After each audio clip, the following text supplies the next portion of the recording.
And then when I find healthy ways of dealing with my anger, healthy ways of doing those other things that allow me to stay rooted and grounded and lead our family, lead you from a masculine place, that feels really good to me, and it feels natural to me. It doesn't feel like I'm doing something. Where it feels unnatural is this whole pre-programming that's been stuffed down all our throats. And it's the same for you and all the women out there.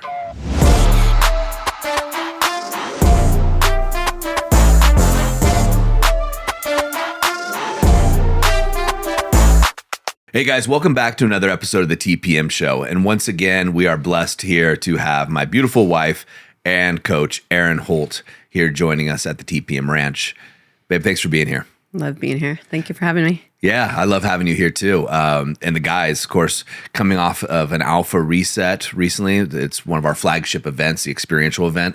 99% of the guys say it's life-changing, if not 100%. I can't think of anybody that hasn't. And one of the elements the guys like so much is on the third day, you come in and you give them a woman's point of view. And I wasn't here for this last one. Coach Mark Smith directed it. I want to give him some space and give you some space to do it. But he was telling me, and so was David Ryan, who volunteered at the event, how amazing it was. David was saying the guys were at the edge of their seats. And so it's fun to see these guys. They're leaning forward. They've got a beautiful woman. They've come off this experience. And now you can share all the knowledge because you've been coaching women for so long from a woman's perspective. Yeah, it's one of my favorite things to do too. I really appreciate it and love going in and giving the time and the space to speak to the men and like kind of collaborate with you guys and the coaches. It's really, really fun. And also it's been really effective, I feel like. Yeah. Well, it has. I wasn't going to share this, but I will share this. Our next event, big event we're doing is in Breckenridge, and you're coming, and so are the kids, but you're also going to speak to the men. Nobody knows this, right? Okay. So I'm not sure when this episode's going to come out, but if it comes out before Breck, the guys will be super excited. We have over 50 men attending this next event. We have a waiting list, what I was told, of over 15 men. Awesome. And so now the waiting list is going to get much bigger if this comes out before, knowing that you're going to be there dropping some knowledge. But what I want to talk about today is some of the common questions that guys ask you at these events when they have an opportunity of sitting in front of someone like you. One of which I hear all the time is, how can I get more connected with my wife? What's your answer to that? Oh gosh, that is definitely a question that I hear every single time. And I love it because it comes from a genuine place, like from their heart, like they genuinely want to be connected to their wife more. And whether it's coming from a place of deep disconnection for years of, raising kids and busy jobs and all the things that can happen.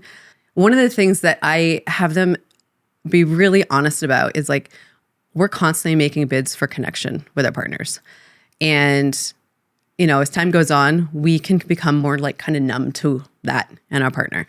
And it's like, are you honestly paying attention to your like your partner's bid for connection? And sometimes it can be really simple things where it's like, I could be like, hey babe, like, I went skiing today and I went down my first black diamond since I was in my teens. And if you were like, oh, awesome. So I had this meeting, I would be left like, I just wanted to share myself with you and something that brought me joy with my partner. Because like usually if we have something that happens in our life that's like exciting or sad or big or scary, like we want to like go to our person and share it. And over years of, bids being ignored or not paying attention to, it's like death by a thousand cuts, right? And then we just shut down. But like that safety has a cost. Yeah. Safety has a big, big cost. If you're like, well, I'm just not going to share myself and I'm going to keep my heart closed around you. I think we all know where that goes to deep lack of connection, lack of intimacy, kind of just a really basic level of connection, like operating as roommates-ish, running the business of your house and family, two people that are hurting inside. Yeah. And yeah, so playing it safe has a humongous cost. And it's like, it takes courage to be vulnerable. It takes courage to keep your heart open. It takes courage to bring up the hard conversations, but over and over and over again, those need to happen in order to have the deep connection that we all dream about, that we want, that we truly desire, that, we see in the movies. And we think that we might find it like, oh, it was used to be in the beginning, or that we might find it with the next person. Yeah, maybe for like 6 months when it's hot and heavy and hormones are running the show. But unless you are willing to, do the work, which if you're listening to this, you're a man that's either done the powerful man or very interested in doing it, you're doing the work to really look at yourself and heal what gets to get healed with love. And, be really honest with yourself that you are bringing in patterns and subconscious stuff into your relationship that are not serving. And those are the people that have the best connection, that are willing to be vulnerable and keep their heart open and take charge and start the hard conversations. If you guys are like having a hard time, like I don't know any long-term relationship that hasn't gone through a hard time, including our own. I think the strongest relationships are actually ones that have come out of some of the darkest days, because it forces you to look at yourself and grow if you choose to, or not. Those are the ones that usually don't change or end up divorced. Not always, but some of the best relationships are people that have gone through some very dark times that were willing to be like, okay, we created this together. What do we need to do to heal individually and as a couple to create what we actually want? And they can come so much closer together. Yeah, no, I think it's well said. I think also the guys get to realize that if their woman isn't sharing with them, isn't connecting with them, she's going to find that connection somewhere else, right? And it goes both ways, right, for that situation. But from my side, from a man's point of view, like with the guy says, hey, I want more connection with my wife. I would imagine, first thing I would say is, like, well, where did the connection lose? Like, what are you not doing, so to speak? Are you not being vulnerable? You're not sharing yourself? Or you just meant like the black diamond skiing, like not getting into her world, right? Noticing, I always talk about what books, I'm always paying attention to the books you're reading, to the people you hang out with, trying to get into your world, realizing that your Erin Holt that sits here today isn't the same Erin Holt that was here 6 months ago or a year ago or 10 years ago. So different. Yeah, right? But if I wasn't clued into that, I would make assumptions on your actions and our relationship based on who you were 10 years ago or who I was 10 years ago. And I think that's a faulty assumption a lot of couples make.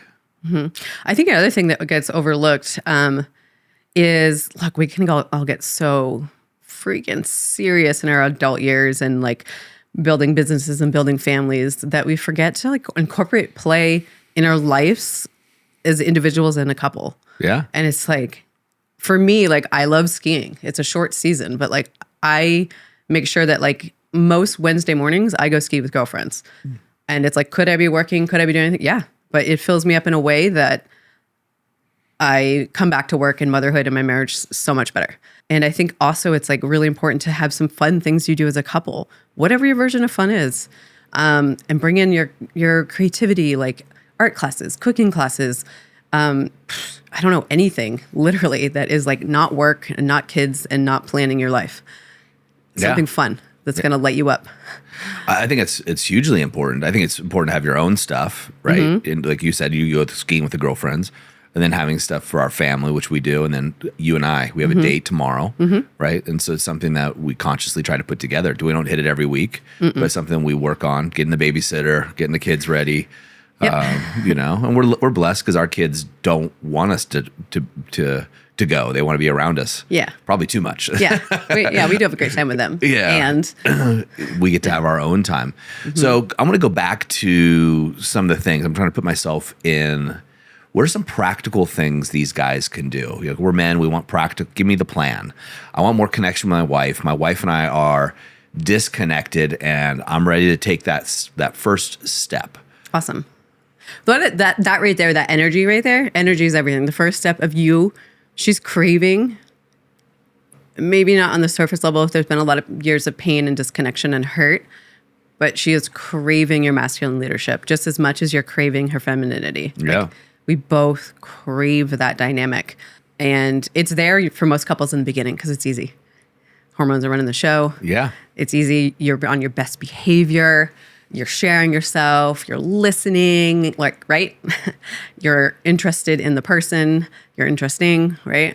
So think about, in a weird way, like you're so much more evolved because you've created so much life together.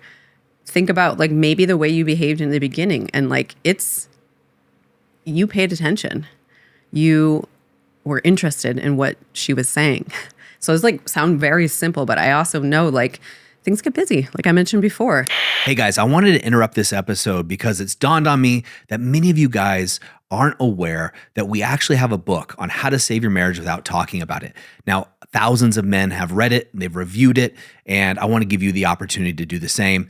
If you're interested in grabbing it, it's a short read, but it's helped a lot of men just like you. And maybe you're not interested in the activation method yet, but this is a small entry point that can really turn things around for you. Go over on Amazon. We have it priced as cheap as Amazon will let us. And that way you have a resource that you can use right now to start getting some results in your marriage. Now let's get back to the episode. Like sometimes you and I get to be like ships in the night. We're just like, oh, going this way. And then it's like, if we're not intentional about sitting down and having a conversation, which if you would have asked me in my early 20s, like, oh, that's crazy. Like, but when life gets really full and we get a lot of responsibilities, one of our biggest responsibilities I think that we get to remember is like, first and foremost, our relationship with ourselves and making sure we take care of us so that we have stuff to give to our people. And then, yeah, you get to have put in work to take care of your relationship and your marriage. And if you don't, and you think you can just coast through and not do anything, we know what's going to happen. So that's like I said before, pay attention to her bids for connection. Is she like trying to share things with you, or ask her about her life, ask her about her day, ask her about, hey, is there things that you like that bring you joy that you need more time and space for? Like, how can we create that for you? Especially if there's young children at home. And speaking from my own experience, I kind of went through the first few years of motherhood. Like it's so much and it's so new and it's such a huge responsibility and it's so amazing, incredible, and it's exhausting and it's lonely. And so it was like I would just kind of get stuck in a days and days of just caregiving and not anything else for me. And it's like that person, whether it's the mom or dad, I can tell you right now is not thriving. Mm-hmm. They're barely surviving, but almost in a way they can't see out of it. So it's like now I'm in a place where like Doug has updated our garage as a gym. Like I work out 3 mornings a week with a group of women for an hour. So I have a full hour to start my day. I get up earlier and do other journaling and stuff, but it's just for me. Mm-hmm. I'm much happier and a better person now. And it's like sometimes it feels like moving mountains to make those things happen for our partners. And you will get a better version of them. And let's see. So other practical things are, like leadership, creating dates, creating time to connect, going on walks are a really good way to connect. You and I do that, creating conversations around things that are hard, but also, like I said, asking her about her world, about her work, about her motherhood, about herself, about what vacation she wants to take. And then it's really sexy when you can lead yourself well.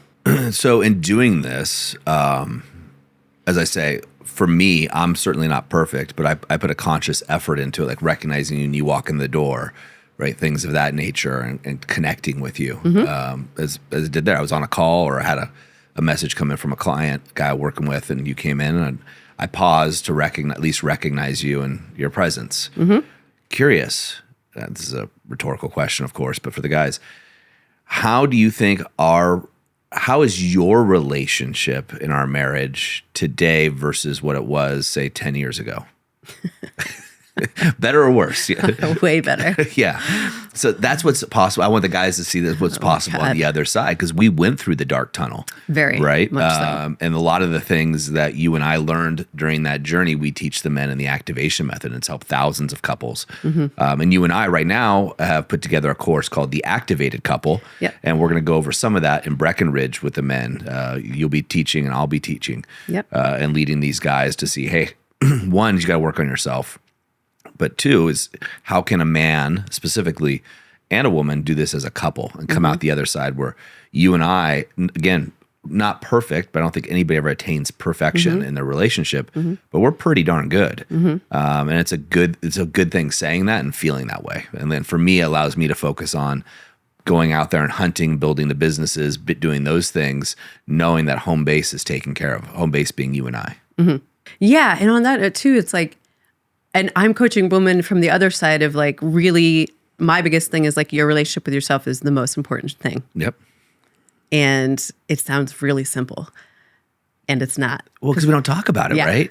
So You're it's- selfish. Yeah. So really, I take women that are really high achieving and really smart and really wonderful and really kind and really nurturing, but on the inside they feel kind of dead, or kind of sad, or like, is this it? Or I'm like lost myself in motherhood. I've lost myself in my marriage. I've lost myself in my work. And just like, who the heck am I? Yeah. Even though it looks really good on the outside. And so it's really the other thing that I teach and that I know you guys teach, and we're going to be talking some about in Breckenridge, is like really honoring and respecting the differences between men and women. I'm going to do a lot of talking about that. And it's just like really first base knowledge of it. And I think sometimes we don't realize how much subconsciously we expect our partner to, like, I used to kind of expect you to behave like one of my girlfriends when I told you a story, or like nurture me the way my girlfriend would, or my, and it's just like, How'd that go? Yeah, terribly. And you also talked to me like I was one of your brothers, and like treated me like a dude sometimes. And I was like, wow, this feels awful. Like, what are we doing? Like, we're both smart. We both want the same thing. And it's just clunky and wasn't working, right? For sure. So it's like I teach a lot of women to, like, first of all, even like respect femininity. We've been taught that it's weak. Yeah. It's so weak to be feminine, and it's actually our biggest superpower, Absolutely. hands down. 100%. And that's been my journey to really the past 10 plus years, is really learning how to be in my femininity and the power of it, and delving into it and the different realms of it and intuition and the magic of it, and our superpower that we have that we can harness. And it's so different than masculine, and it complements each other so well. And it feels so much better to be operating the world from my femininity more than my masculinity. I was, a woman that operates more than their masculinity, holding it all together. Can we do it? Yeah, sure. But we are burnt out. We are tired. We are depressed. We are anxious, and like we're starved for pleasure. Like so many women are starved for pleasure. Yes, sexual pleasure, but I'm just pleasure in life. And so it's like the overeating, the overdrinking, the over whatever, the over exercising, like trying to fill voids with things like that, when it really it's just like they're so disconnected from themselves and their femininity. So I talk a lot about that in my coaching. Yeah. I mean, I'll tell you from my side as your husband, watching you slip further and further into your femininity, I see you so much lighter and so much happier with everything in life. You being in that state, and I'm saying this for the men listening and the women that listen. We have a lot of women that actually listen to this show as well. But that journey that you've been on, I've just seen you so much happier with So life much. in general. Like you're soaking up more of life. And I love it. As someone who loves you, I love seeing that within you. Yeah. And it just feels so much better. I feel so much more peace inside of me. It doesn't mean life, it's the same situations that we face, but I feel better. So my perspective is much higher and broadened, be able to look at things and manage myself and manage our marriage, and just from a completely different energy. I like look back at my little 20-year-old self or 25-year-old self when I was a strength coach in Boston and training pro athletes and doing all this awesome work. And I would just almost go home and like cry a lot. And I had no idea what was going on then, but I was just like constantly trying to be my masculine, improve myself. And, I was so young, but For sure. if I would have had the knowledge then, right? Yeah. And Well, that's what we teach the man. Like the name, the powerful man, is such a polarizing in today's society. We get so much pushback just on the name. And we have people come in who are very smart business people, like, oh, you should change the name. And it's all well intended. And this is a conversation I have with Tim all the time. We should be in the conversation of redefining what a powerful man is. It's not this toxic masculinity BS, beat your chest, have ripping muscle. I mean, those are all, some of the being fit and everything. That's great. It's not a necessity though. It's about having that power inside of yourself. And what we teach the men is that when they change how they're showing up as powerful men, their wife can change. I can also sit here and tell the guys that when you dip into your femininity, it also affects me. And it's not with you telling me to do something or saying I should change this, but it's about us coming together. And so both partners have the ability of steering the relationship by kind of doing their part. And the crazy thing is it feels more natural. very Right. much. And for the guys and for you and other women I've talked to, like being in their femininity, that just feels better for them and it feels better for their partner. Yep. It's so weird. Like our society has taught us to fight this. Like I'm supposed to not embrace my anger or strength or other things that my testosterone, right? That side of me. And I'm supposed to quash that down and be the nice guy and just, stiff upper lip, carry on and stuff it all down. And you're taught to be more masculine and neither person is happy. And then when I find healthy ways of dealing with my anger, healthy ways of doing those other things that allow me to stay rooted and grounded and lead our family, lead you from a masculine place, that feels really good to me, and it feels natural to me. It doesn't feel like I'm doing something. Where it feels unnatural is this whole pre-programming that's been stuffed down all our throats. And it's the same for you and all the women out there.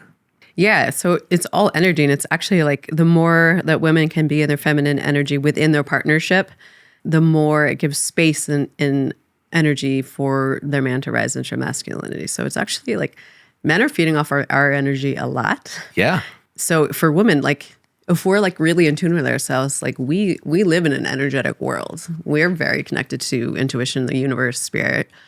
So when we are really tuned into that and do things to care for that part of ourselves, like it's, we just operate from a different level, and it gives our men space to rise up more into their masculine. And then that in turn gives us more space to be in our feminine. And it's just the cycle that keeps on giving.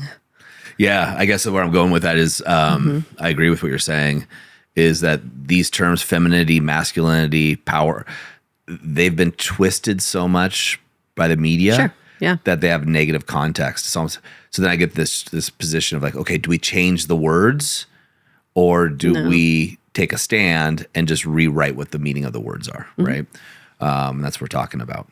So, babe, as always, thanks so much for being here. I mean, I know the guys love having you here, and I'm really excited to do this at Breckenridge with you. Me too. It's going to be amazing. Yeah. Gentlemen, as I always say, in the moment of insight, take massive action. So what Erin's talking about here is something guys ask all the time. Every time we put her in a room with the guys, one of the questions is, how can I be more connected with my wife? Right? All men want that, and women want that. That's why we're in relationship together. And Erin's giving you the playbook, right? Here's what you need to do, right? Here's what, go back to do it. Share this with your wife, this particular episode. Share it with her and just say, hey, babe, I want to have more connection, and I'm learning how to. Tell me what you think about what Erin has to say here, and let her digest. And maybe she agrees, maybe she disagrees.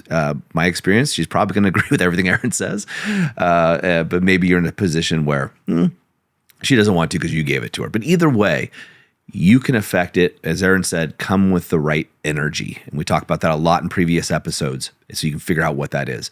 But whatever you do something. You deserve the connection. As I always say, you deserve more than average.